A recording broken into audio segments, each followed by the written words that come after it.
Yeah, this morning we explore the Chicago River and specifically the majestic Michigan Avenue bridge houses.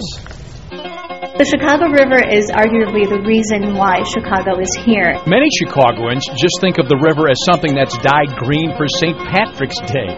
But the river has a special relationship with the city. The city started growing because of the river, and the river also accommodated the growth of the city. That relationship with the river has never stopped. The river is Chicago, and long before Dave Matthews Band dumped waste into the river, it was the iconic stockyards polluting our river.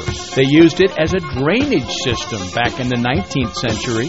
The river played a pivotal role in Chicago's development as the epicenter of the meatpacking and lumber industries, which helped spur our city's economic and population explosion.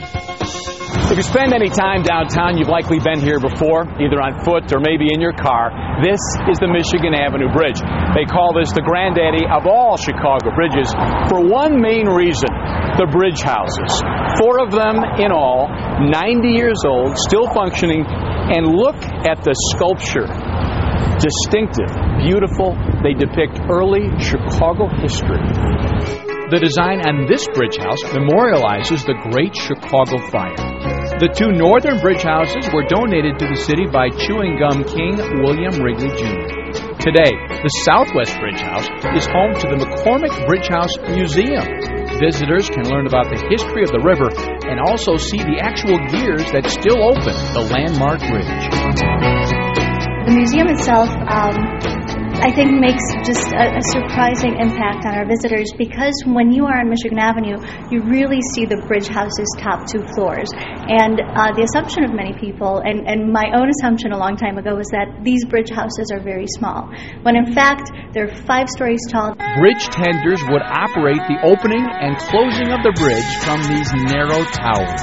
To read some of the accounts, there was a fair amount of lifting going on, obviously, but there were also a number of rescues of, people wanting to commit suicide off the bridges and that sort of stuff. So it was quite an interesting job for the bridge tender.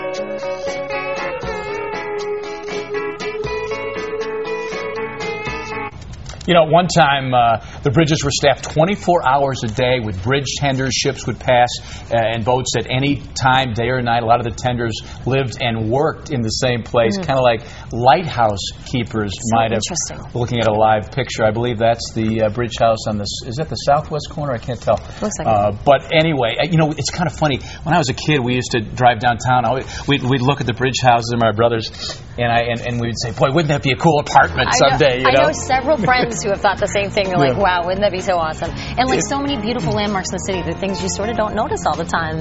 You walk by and don't think about it all the time. But beautiful 5 stories and a little kind of big compact apartment, but you can see it, Living room 1 level, den on the next, kitchen.